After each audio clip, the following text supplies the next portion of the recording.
Steve and I both have a love for animals. In fact, Steve's wife, Michelle, is a veterinarian.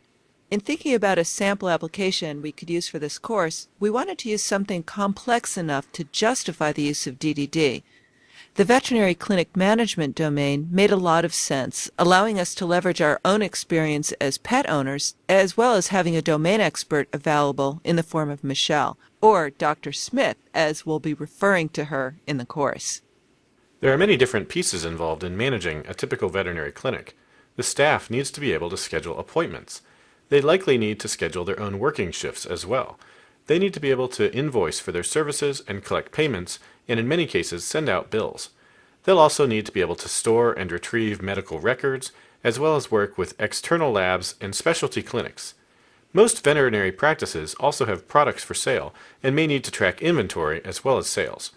And there are often follow-ups and reminders that may need to be sent by mail, phone, or perhaps email. There is certainly sufficient complexity in this domain to merit the use of domain-driven design. Of course, it's a good idea to speak with a domain expert about the system's requirements before diving in and beginning to code a solution. Whether you're tasked with building a full system or just adding a new feature, an overall understanding of the client's business is a critical start. Of course, it's just the beginning. It's also important that you have a continuous conversation with the domain expert throughout the development of the system.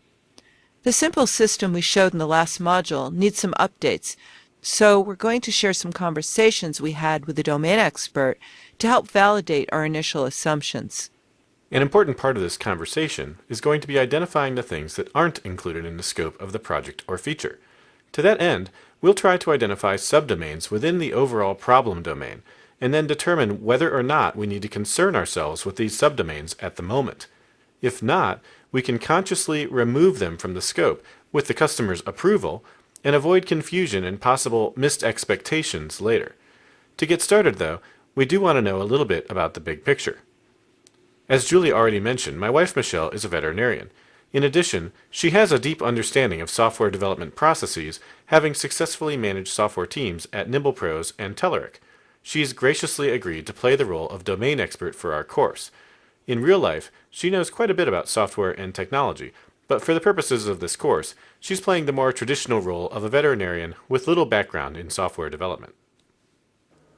Hi, Dr. Smith. Thanks for your time today.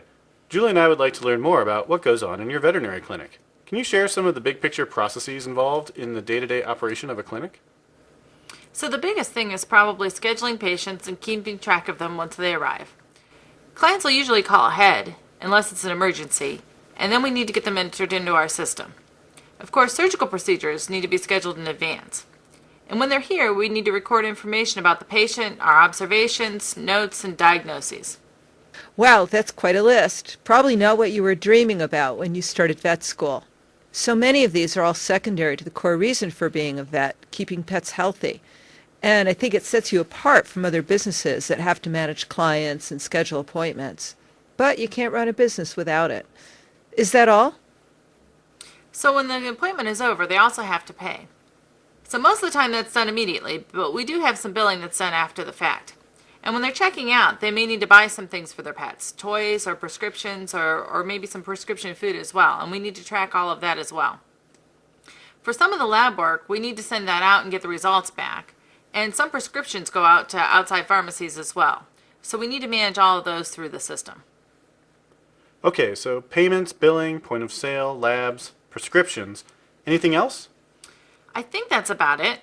Oh, we also use the system to note which staff members are working when. And right now our website isn't integrated into the system at all. But we were thinking it'd be great if clients could view information about their pets, maybe schedule appointments, look up prescriptions, and we can make updates to the site without having to go through our computer contractor. Okay, great. So we'll add staff scheduling and content management to the list. I don't want to assume you know what a content management system is. We also call it a CMS. You might have heard of that. It's a type of software system that lets the owner, that's you, be in charge of the information that's displayed. A blog is a really good example of a CMS that can be managed by its owner. I have a blog, so I understand exactly what you mean. Something like that would be really great for us to have so we can make updates right in the house.